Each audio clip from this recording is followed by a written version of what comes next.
예, 반갑습니다, 여러분. 오늘도 예배의 자리에 나와서 예배하고 찬양하고 기도하시는 여러분들에게, 모든 분들에게 하나님의 놀라운 은혜와 은총이 함께하시기를 주님의 이름으로 소망합니다. 지구상에 존재하는 모든 국가나 기관이나 사람들은요, 저마다 자신의 삶에서 평화롭게 평화를 누리며 살아가기를 원합니다. 아마 이 세상에 나는 평화를 싫어합니다 라고 말하는 사람은 아무도 없을 것 같습니다. 그리고 그들의 평화를 유지하기 위해서 스스로 법이라는 체계를 만들어서 평화를 지키려고 노력합니다. 우리가 살아가는 미국의 법이 있는 것처럼 모든 나라에는 그 나라의 헌법이 존재합니다. 그리고 국제관계에서도 나라와 나라 사이에 국제법을 만들어서 서로의 법이 허용하는 가운데에서 서로 조화롭게 평화롭게 살려고 노력합니다. 심지어는요, 교회 안에서도요, 그 분쟁을 막기 위해서 교회법이나 정관이 존재합니다. 그런데 가만히 생각해 보면 인간 사회에 법이 있다는 것 그 자체가 우리 인간이 평화 앞에서 불안정하다라는 것을 의미합니다. 법이 있다는 것이 무엇을 말하는 것입니까? 법이 없다면 어떻게 된다는 거죠? 우리 온 사회가 통제가 되지 않는 무법천지가 된다는 것을 의미하기 때문입니다. 그래서 사람들은요, 강제적으로 법을 만들어서 사람을 서로 통제합니다. 그런데 여기서 우리가 가만히 법에 대하여 생각해 보아야 할 것이 있습니다. 여러분은 모든 사람이 법 앞에서 공평하다라고 생각하십니까? 어떠세요? 모든 사람이 법 앞에서 공평하다. 아니다. 법 앞에서 공평하지 않은 것 같다. 어떻게 생각하십니까? 공평하다고 생각하시는 분은 1번, 공평하지 않다라고 생각하시는 분은 2번. 어떠십니까? 1번입니까? 2번입니까? 어떠세요? 1번도 있고 2번도 있는데요. 왜 사람들이 평등하다면 어떤 얘기가 있죠? 무전, 유죄, 유전, 무죄라는 말이 있을까요? 사실 법의 기본 정신은요, 모든 사람에게 평등하다, 공평하다라는 것이 기본 정신입니다. 그런데 문제는요, 그 법을 지키는 사람에게 있습니다. 법은 완전하려고 노력하지만 집행하는 사람들의 불완전성 때문에 저와 여러분들 같은 소시민들이 유전무죄, 무전유죄, 유전무죄라는 그러한 상대적인 박탈감을 누리면서 살아갑니다. 사랑하는 여러분, 여러분은 이런 사회 속에서 평안함을 느끼고 계십니까? 과연 여러분들이 원하는 그 평안함, 그 평화는 어떤 평화입니까? 사실 세상에 사는 모든 사람들이 대부분 누리기 원하는 평화는요, 내가 강해지는 평화입니다. 왜냐하면 내가 강해질 때 사람들이 나를 함부로 건드리지 못하기 때문입니다. 돈도 좀 있으면 좋겠고 힘과 명예와 권력의 지식, 건강까지 있다면 사람들은요, 이런 사람들에게 함부로 대하지 못합니다. 그래서 내가 이런 것을 가지지 못했다면 내 자녀들이라도 좀 이런 것을 누렸으면 좋겠다라는 생각을 가지고 애를 씁니다. 그래서 자녀들에게 이를 악다물고 공부를 잘해서 사회적인 높은 지위, 돈을 많이 벌기를 원하는 것입니다. 그런데 가만히 생각해 보면요, 우리가 그토록 이처럼 바라는 이 세상적인 평화는요, 진정한 의미에서 평화라고 할 수가 없습니다. 왜냐하면 겉으로 보이기에는 평화롭게 안정감 있게 보일지 몰라도 한쪽의 힘이 약해지거나 아니면 내가 강해져서 힘의 균형이 무너지면요, 그 평화도 깨어지게 되어 있습니다. 사실 지금까지 미국이라는 나라가 전 세계를 통제하면서 약한 나라들, 주변에 있는 모든 국가들을 잠잠하게 만들고 많은 나라들이 미국의 통제를 따르면서 살아왔습니다. 그런데 가만히 생각해 보면요, 그것은 미국이 잘해서가 아닙니다. 미국이 하는 행동들이요, 마음에 들지 않아도 미국을 대적할 수 있는 힘과 군사력과 경제력이 없었기 때문에, 쉽게 말하면 주변 나라들은요, 더러워도 참은 것입니다. 요즘 국제 정세를 보시기 바랍니다. 중국이 경제력을 키워서 나라가 강해지고 부유해지니까 어땠습니까? 주변 나라들이요, 하나 둘씩 미국에 붙어야 할지 중국에 붙어야 할지 눈치를 보는 상황입니다. 또 세상의 모든 나라들을 보십시오. 겉으로는 평화를 외치지만 뒤로는요, 군사력이나 경제력을 통해서 세상을 통제하고 싶은 마음이 어느 나라 어느 사람에게나 있는 것이 우리가 살아가는 이 시대의 현실입니다. 쉽게 말하면 지금 우리가 국제관계 속에서 누리고 있는 평화는요, 언제 깨질지 모르는 불완전한 평화라는 것입니다. 나라뿐만이 아니라 우리가 살고 있는 가정으로 이야기를 돌려도 마찬가지입니다. 사실 가정은요, 하나님이 세우신 최소의 공동체, 신앙 공동체입니다. 그래서 하나님은요, 교회를 만드시기 이전에 먼저 가정을 세우셨습니다. 이 말은요, 가족 간의 화목과 사랑을 통하여 하나님의 사랑을 느끼라는 하나님의 뜻이 담겨져 있는 것이 바로 가족 공동체라는 것이지요. 그런데요, 현대 사회는요, 이렇게 중요한 하나님이 세우신 가정이 깨어지고 있습니다. 우리 조국인 한국 사회를 바라본다면 한국은요, 전 세계에서 이혼율이 가장 높은 나라 중에 하나입니다. 또 이혼은 하지 않더라도 자녀의 공부를 위해서 부부가 서로 떨어져 지내는, 가족이 서로 떨어져 지내는 기러기 아빠, 기러기 엄마라는 단어들이 생소하지 않은 시대가 되었습니다. 가정을 통해서, 부모님의 사랑을 통해서 하나님의 사랑이 무엇인지를 깨닫는 것이 자녀의 당연한 권리인데 이것이 무너지고 있는 것입니다. 이런 사회 풍조 속에서요, 좋은 아빠는 어떤 아빠입니까? 자녀를 사랑으로 대해주고 많은 사랑을 주며 자녀와 함께 있는 아빠가 아니라 그저 ATM 기계처럼 자녀나 배우자가 돈이 필요하다고 할 때 마음껏 돈을 쓰게 해주는 그런 아빠가 이 시대가 바라는 능력 있는 좋은 아빠의 모습입니다. 이와 마찬가지로 좋은 자녀의 기준도 어떻습니까? 부모의 말씀에 순종하고 하나님의 말씀을 잘 따르는 그런 자녀가 좋은 자녀가 아니라 남들이 보기에 번듯한 학교 나와서 좋은 직장에 취직해서 좋은 것을 많이 누리며 돈을 잘 버는 자녀가 좋은 자녀의 기준입니다. 예전에는요, 공부를 잘하는 자녀들에게 의사 돼서 훌륭한 사람, 세상에서 훌륭한 사람이 되라라고 말했는데요, 요즘은 어떻습니까? 의사, 판검사 돼서 돈 많이 벌어라라는 인사를 하곤 하지요. 이 말이 우리 시대의 자화상을 보여주는 말입니다. 사랑하는 여러분, 성도는 세상의 것으로 평안을 얻는 사람이 아닙니다. 우리와 함께 하시는 하나님, 예수 그리스도와 함께 하심으로 평안을 얻는 사람이 성도입니다.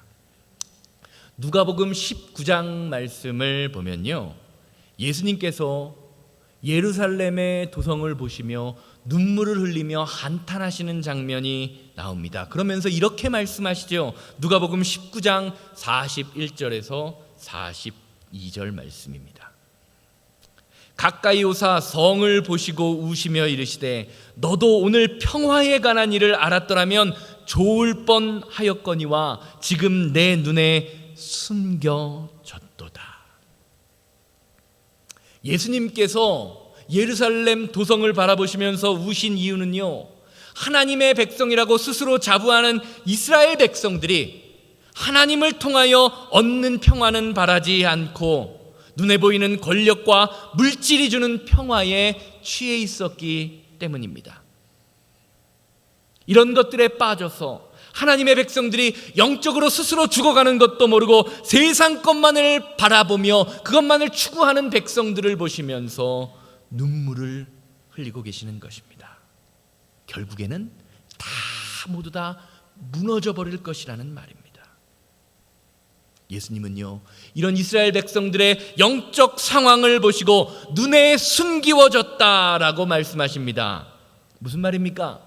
볼 것을 바라보지 못하고 딴 것을, 쓸데없는 것만을 바라보고 있다는 말입니다. 예수님은 이런 이스라엘 백성들의 영적 상태를 안타까워하신 것입니다. 왜냐하면 세상을 쫓던 그들의 결과의 모습을 알고 계셨기 때문입니다. 이어지는 43절, 44절 말씀 보세요. 날이 이를지라 원수들이 토둔을 쌓고 너를 둘러 사면으로 가두고 또 너와 및 그 가운데 있는 내 자식들을 땅에 메어 치며 돌 하나도 돌 위에 남기지 아니하리니 이는 내가 보살핌 받는 날을 알지 못함을 인함이라 하시니라. 아멘. 사랑하는 여러분, 성도는 숨기워진 것을 볼 줄 아는 사람입니다. 그게 성도예요. 그렇기에 이 세상을 바라보며 이 세상에서 성공할 수 있는 세상을 바라보는 직관도 필요하지만 그 너머에 있는 세상을 바라보는 믿음의 영적인 실체를 바라보는 믿음의 눈이 필요합니다. 그렇지 않고 세상에 빠져 있고 세상에 취해 있으면요, 하나님의 보살핌을 받는 그날이 올 때 우리의 자녀들이 또한 내가 땅에 메어치며 돌 위에 돌 하나도 남지 않는 역사가 일어나게 될 것이라고 예수님은 말씀하고 계십니다. 사랑하는 여러분, 세상이 주는 평안은요, 진짜 평안이 아닙니다.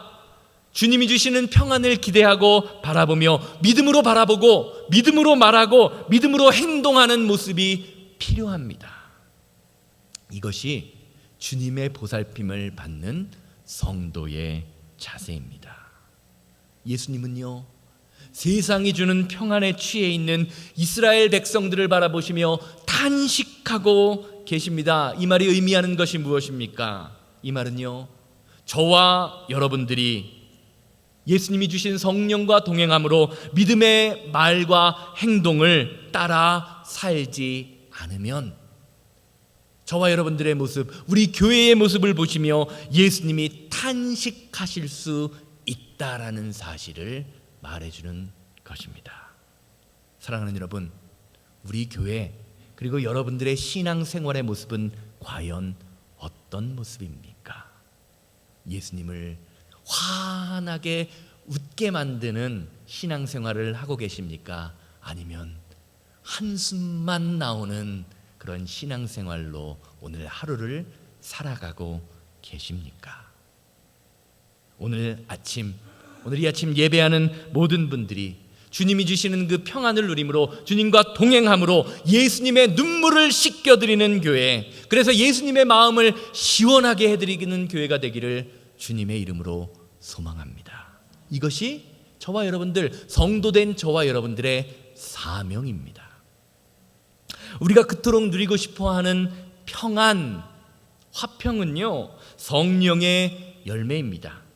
오직 성령의 열매는 사랑과 희락과 화평과.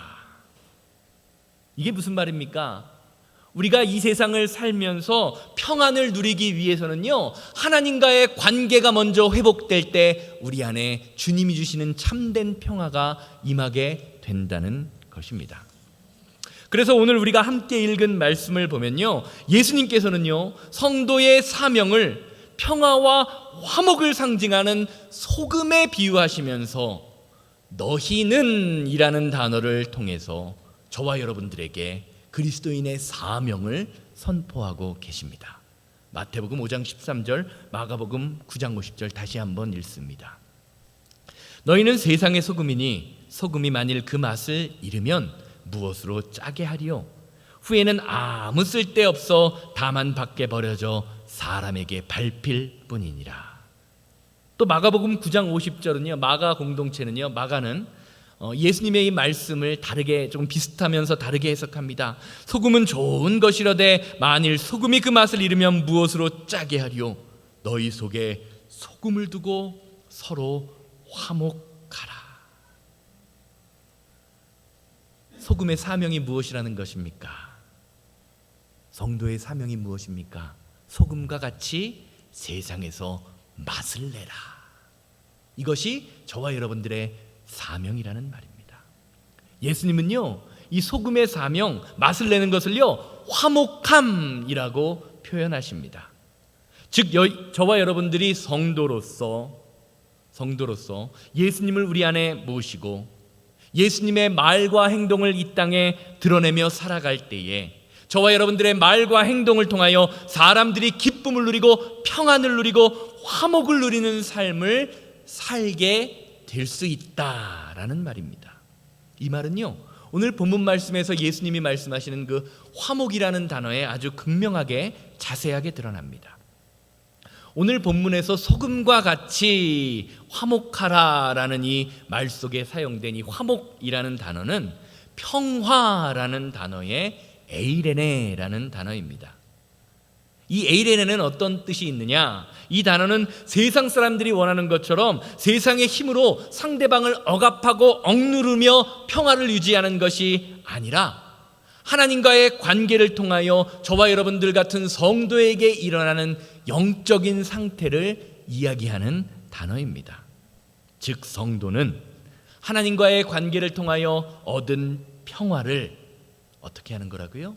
세상 사람들, 이웃 사람들에게 전하는 사람들이다라는 것입니다. 그래서 예수님은요, 스스로 자기를 죽이는 그 십자가의 사건을 통하여 저와 여러분들을 구원하신 것처럼, 하나님의 자녀를 삼아 주신 것처럼, 저와 여러분들이 이 세상을 살아가면서 소금같이 우리를 녹이는 사건, 그러니까 또 다른 십자가의 사건을 통하여 저와 여러분들이 이 세상에 평화를 전하는 메신저가 되기를 원하신다라고 말씀하고 계시는 것입니다. 소금은 언제 맛을 낼 수 있습니까? 녹아질 때. 녹지 않으면 맛을 낼 수 없기 때문입니다. 요한복음 14장 27절 말씀을 보면요, 예수님께서는요, 자신이 제자들에게 주실 평안, 그 평화에 관하여 이렇게 말씀하십니다. 요한복음 14장 27절 보시기 바랍니다. 평안을 너희에게 끼치노니 곧 나의 평안을 너희에게 주노라. 내가 너희에게 주는 것은 세상이 주는 것과 같지 아니하니라. 너희는 마음에 근심하지도 말고 두려워하지도 말라. 사랑하는 여러분, 성도는 어떤 사람입니까? 성도는 예수님이 주시는 참 평안을 누리는 사람입니다. 그런데 예수님의 말씀 가만히 보시기 바랍니다. 예수님은요, 저와 여러분들에게 나의 평안, 즉 예수님이 누리고 계시는 그 평안을 주시기를 원하신다라고 말하고 있습니다. 세상의 것으로 얻는 것이 아니라는 말입니다. 그런데 우리가 이 성도의 삶을 살면서, 이 세상을 살면서 세상의 것으로 평안함을 누리고 만족함을 누리려고 하니까 이런 평안이 우리에게 찾아올 수가 없습니다. 예수님의 평안이 무엇입니까? 예수님의 평안은요, 십자가의 고난 앞에 당당히 서는 그런 평안이었습니다. 왜요? 십자가 너머에 있는 부활의 능력, 부활의 생명을 보셨기 때문입니다. 그러면서 저와 여러분들에게 예수님이 소금과 같은 사명을 감당하면서 예수님이 누리고 계시는 그 평안을 주시겠다라고 말씀하고 계십니다. 어떻게요?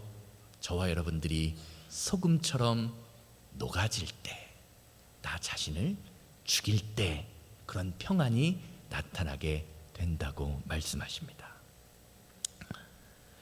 그러면서 우리가 인생을 살다 보면 저와 여러분들의 삶에 고난의 십자가, 어려움의 십자가가 존재하지만 너희는 마음에 근심하지도 말고 두려워하지도 말아라 라고 말씀하십니다.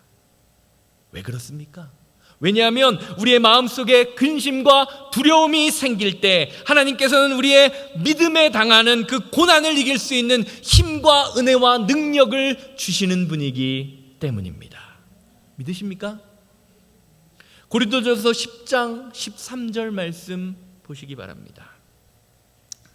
사람이 감당할 시험 밖에는 너희에게 당한 것이 없나니 오직 하나님은 미쁘사 너희에게 감당치 못할 시험당함을 허락하지 아니하시고 시험당할 즈음에 또한 피할 길을 내사 너희로 능히 감당하게 하시느니라.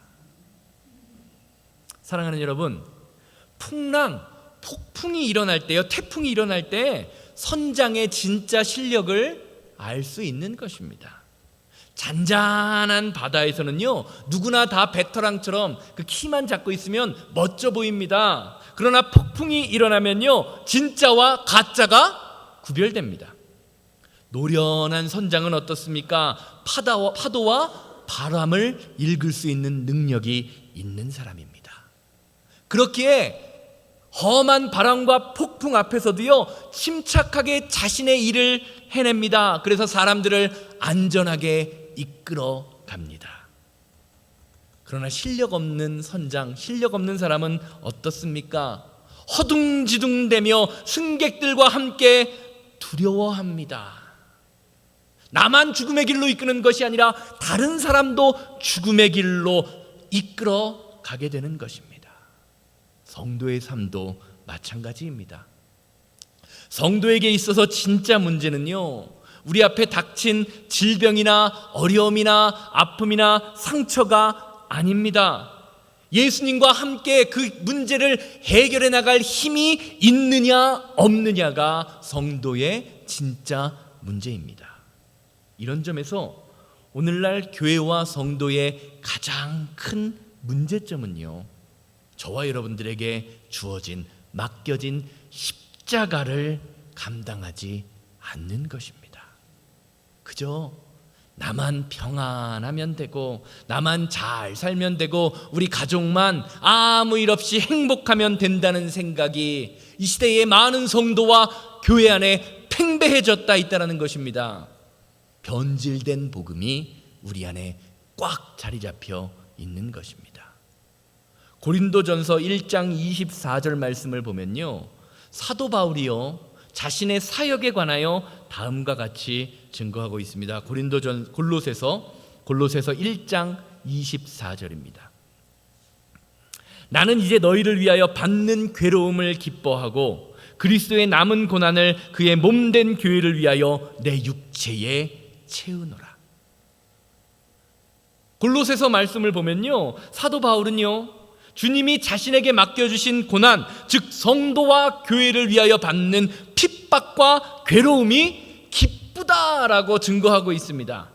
그리고 할 수 있는 한 그 고난을 더 감당하려고 노력합니다. 사도 바울이 약해서 혹은 바보 같아서 다른 사람들이 다 피하고 싶은 고난을 받는 것이 아닙니다. 그것을 기뻐하는 것이 아닙니다. 29절, 이어지는 29절 말씀을 보면 그 이유가 나옵니다. 골로새서 1장 29절 보세요. 이를 위하여 나도 내 속에서 능력으로 역사하시는 이의 역사를 따라 힘을 다하여 수고하노라. 사도 바울이 예수님을 위하여 당하는 고난을 기뻐했던 이유는 고난 가운데에서 그의 삶의 능력으로 역사하시는 하나님을 믿음으로 경험하고 있기 때문입니다.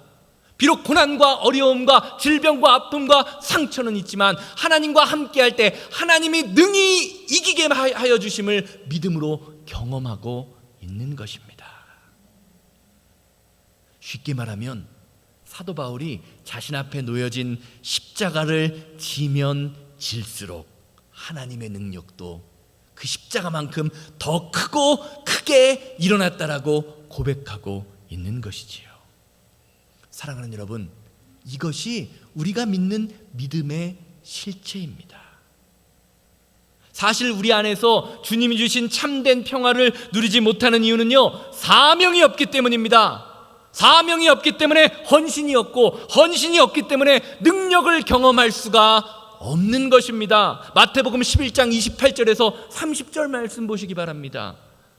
수고하고 무거운 짐진 자들아, 다 내게로 오라. 내가 너희를 쉬게 하리라. 나는 마음이 온유하고 겸손하니 나의 멍에를 메고 내게 배우라. 그리하면 너희가 너희 마음에 쉼을 얻으리라. 이는 내 멍에는 쉽고 내 짐은 가벼우니라 하시니라. 예수님 뭐라고 말씀하시지요? 예수님께서는요, 예수님의 멍에를, 십자가를 매는 자에게 마음의 쉼을 주실 것이다라고, 평화를 주실 것이다라고 말씀하고 계십니다. 우리에게 맡겨진 사명과 십자가가 저와 여러분들을 고난의 길, 죽음의 길로 이끄는 것이 아니라 생명의 길, 평안의 길로 이끌 것이라고 말씀하고 계십니다. 여러분, 이것이 믿음입니다. 그렇기에요, 저와 여러분들은요, 우리의 삶의 어려운 문제를 만났을 때 문제 회복이 우선이 아닙니다. 하나님과의 관계 회복이 우선이 되어야 하는 것입니다. 하나님과의 관계가 회복될 때 우리 인생이 회복됩니다. 하나님과의 관계가 회복될 때 질병과 아픔과 상처가 우리 안에서 회복되는 믿음의 역사가 일어나게 된다고 예수님은 말씀하고 계십니다. 사명이 회복될 때 우리 안에 평화가 회복된다는 말입니다. 그래서 예수님은요, 우리가 믿는 하나님의 특징에 대하여 마태복음 22장 32절에서 다음과 같이 증거하십니다. 나는 아브라함의 하나님이요 이삭의 하나님이요 야곱의 하나님이로라 하신 것을 읽어보지 못하였느냐? 하나님은 죽은 자의 하나님이 아니요 살아계신 자의 하나님이니라 하시니. 아멘. 아브라함의 하나님, 이삭의 하나님이 누구의 하나님이라고요? 나의 하나님, 나의 하나님. 다시 한번 따라해 보시기 바랍니다. 아브라함의 하나님, 이삭의 하나님. 아멘. 나의 하나님이 돼야 돼요. 그래야 그 믿음의 사건이 일어나야 우리 안에 평안이 일어나게 된다는 것입니다. 예수님의 이 말씀은요, 우리가 믿는 하나님이요 성경적 지식을 통하여 알게 되는 분이 아니라 하나님과의 인격적인 관계를 통해 체험적으로 알게 되는 분이다라는 것을 말씀해주고 계시는 것입니다. 그것을 가장 잘 보여주는 성경의 예가요, 다윗과 골리앗의 전투입니다. 사무엘상 17장 말씀을 보면요, 다윗이 골리앗과 맞서 싸우기 위해 사울 앞에 섭니다. 그러자 사울이요, 다윗의 모습을 보고요, 이렇게 증거합니다. 17장 37절 후반절 말씀 보면요, 이렇게 증거합니다. 사울이 다윗에게 이르되 가라, 여호와께서 너와 함께 계시기를 원하노라. 다윗을 바라보면서 야, 하나님이 너와 함께 할 거야 라고 이야기하면서 자기는 어떻게 하고 있죠? 무서워서 덜덜덜덜덜덜 떨고 있습니다. 사울이 골리앗을 두려워했던 이유는요, 하나님을 아는 지식이 없어서가 아닙니다. 그의 삶을 통하여 지금 이 상황 속에서, 고난과 어려움 속에서 살아계신 하나님을 경험하지 못하고 있기 때문입니다. 머리로만 알고 있기 때문입니다. 불과 50cm도 안 되는 가슴으로 내려오지 못하는 것입니다. 그래서 다윗과 함께 하시는 하나님에 대해선 고백하는 것처럼 보이지만, 믿음 좋은 사람처럼 보이지만, 자신의 삶에서 경험하시는 하나님, 자신을 도우시며 이끄시며 승리를 주신 하나님은 만나고 있지 못합니다. 그렇게 우리도 다윗과 사울의 대화를 보면서요, 나 자신을 돌아보아야 하는 것입니다.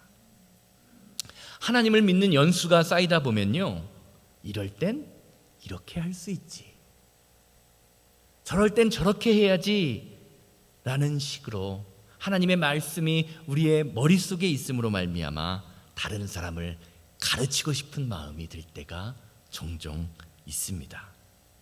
이론에는 빠삭한 것입니다. 그런데 막상 자기 자신에게, 자기 가족에게 문제가 생기면요, 다른 사람에게 훈수하던 믿음은 까맣게 사라집니다. 우리 인생에 닥치는 골리앗과 같은 거대한 인생의 고난 앞에서 사울과 같이 두려워서 덜덜 떠는 모습을 보게 된다는 말입니다. 사랑하는 여러분, 무엇이 여러분들의 마음의 평안을 무너뜨리고 있습니까? 인생은 원래 어렵고 두렵고 힘든 것입니까? 아닙니다. 성도의 진정한 평안의 근거는요, 우리 안에 살아계신 성령님입니다.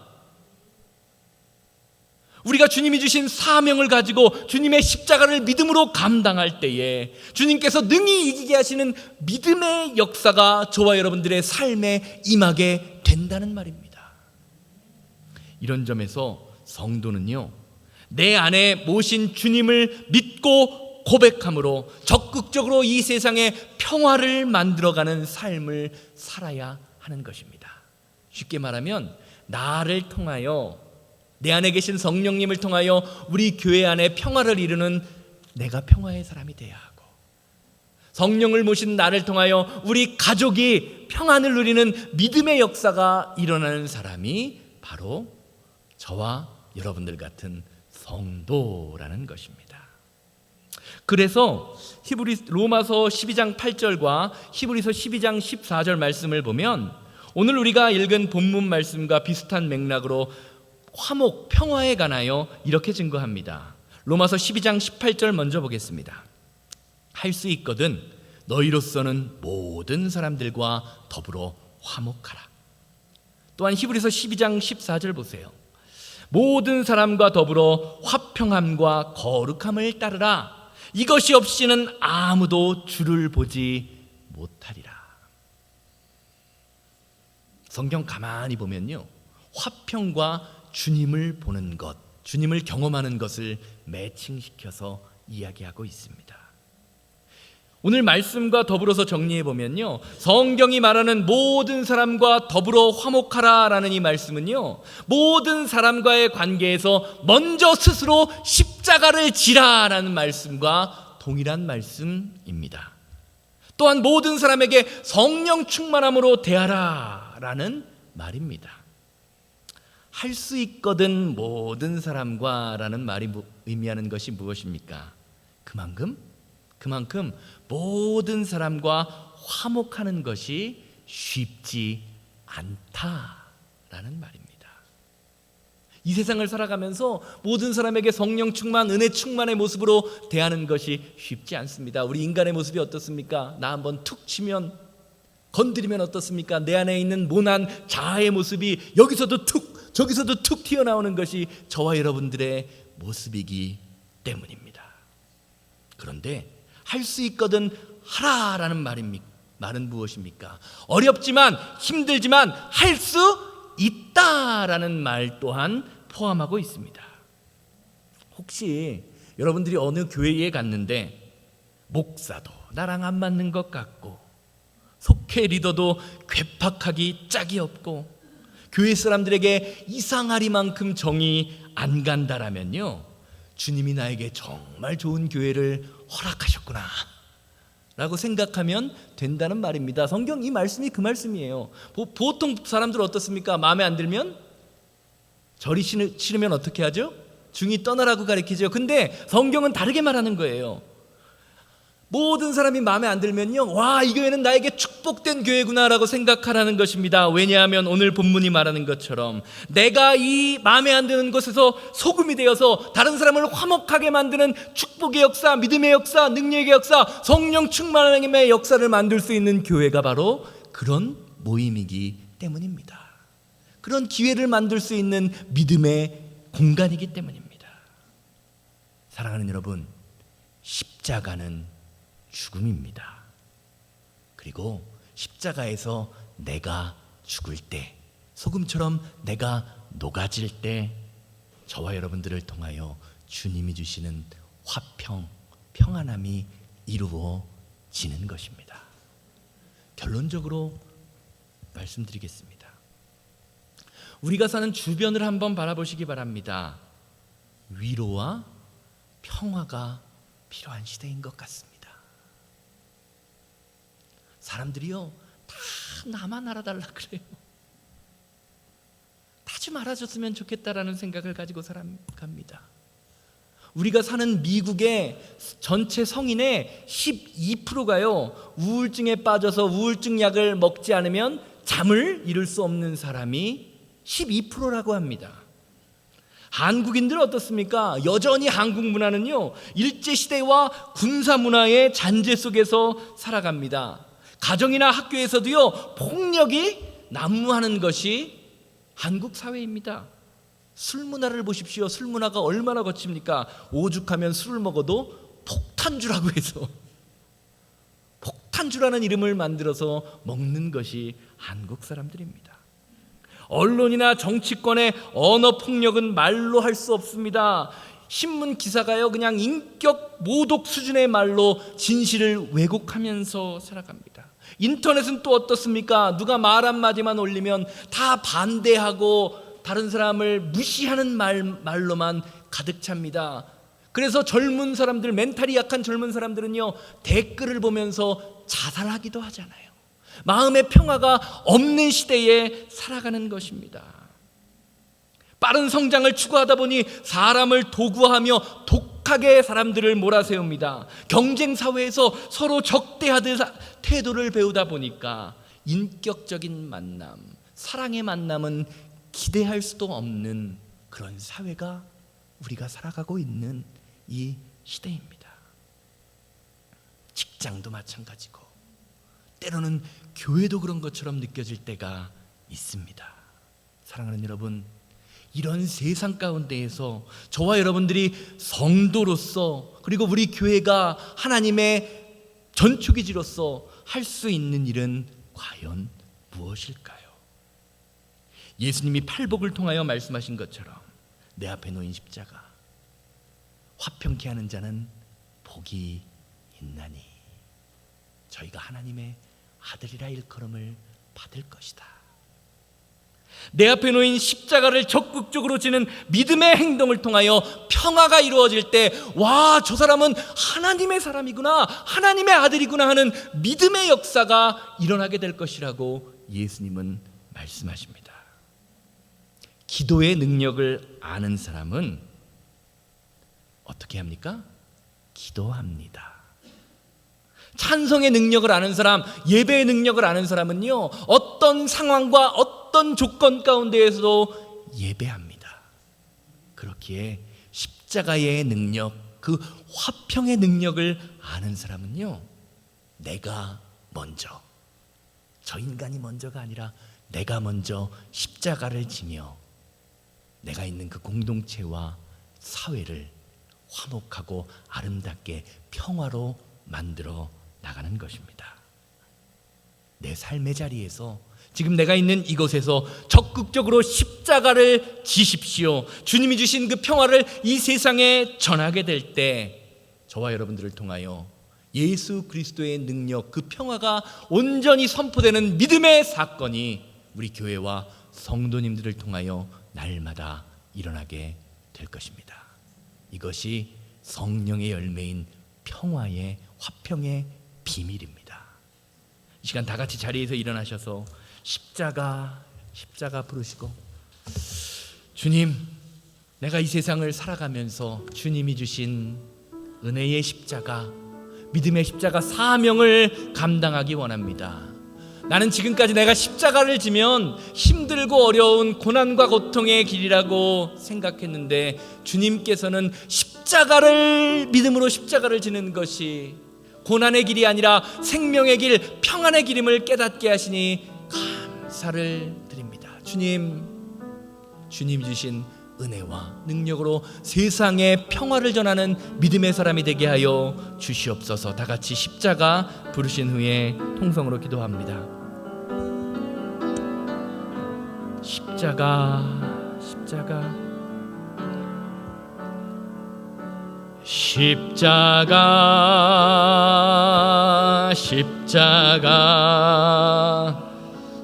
그 위에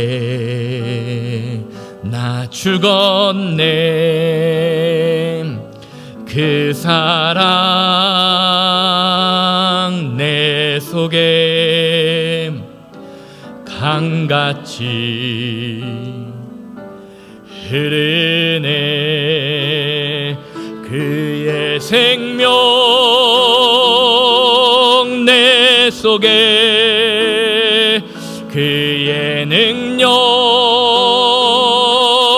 내 안에 그의 소망 내 삶에 나의 삶 주의 것 아버지 십자가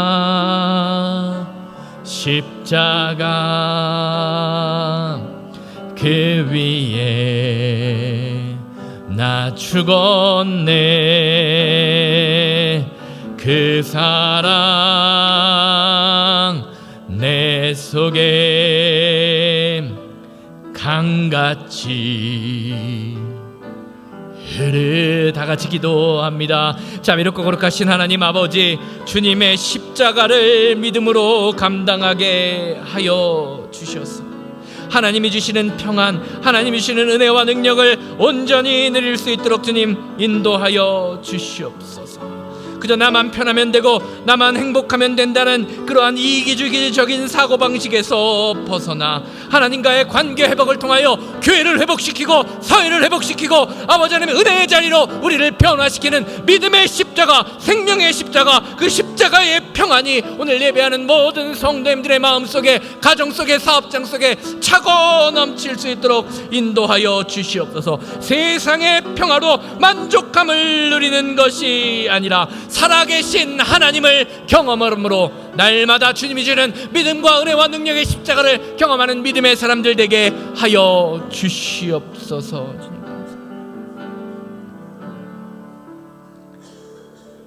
주님 감사합니다. 주님께서 세상이 주는 평안과 세상이 주는 안식을 바라보며 만족했던 이스라엘 백성들을 보시며 눈물 흘리셨던 것처럼 우리도 주님을 눈물을 흘리게 만드는 것은 아니었는지 이 시간 나를 돌아보게 하여 주시고, 세상이 주는 평안과 세상이 주는 안락함에 취해 주님이 주시는 그 십자가의 평안을 바라보지 못하는 그러한 믿음의 눈을, 세상적인 눈을 벗어버리고 주님이 주시는 참된 평화와 은혜를 바라보는 믿음의 자녀, 믿음의 눈을 갖게 하여 주시옵소서. 이제는 우리 주 예수 그리스도의 은혜와 아버지 하나님의 거룩하심과 성령님의 감화감동 역사하심이 예배를 마치고 삶의 자리로 돌아가 주님께서 나에게 맡겨주신 사명을 감당함으로 주님이 주신 십자가를 짐으로 평안을 누리기 원하는 우리 성도님들의 삶과 가정과 사업장 만나는 모든 사람들 위해 이제로부터 영원토록 함께 있을지어다. 아멘.